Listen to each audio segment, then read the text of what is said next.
Vakıt. Yazan Ahmet Mefayev. Tokta vakit, yaşlığıma bir izin ver.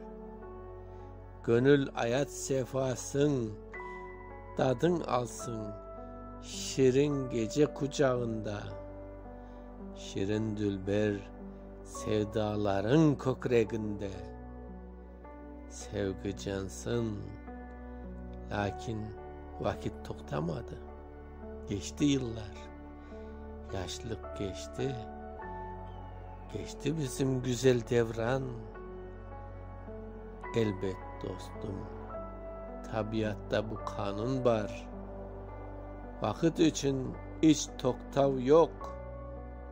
Öter zaman, aşıkların öpüşünde duyulmadan, yıldırımday bir surette geçer vakit.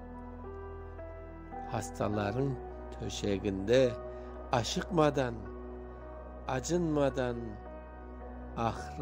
akrın geçer vakit. Okuyan Mustafa Şansal.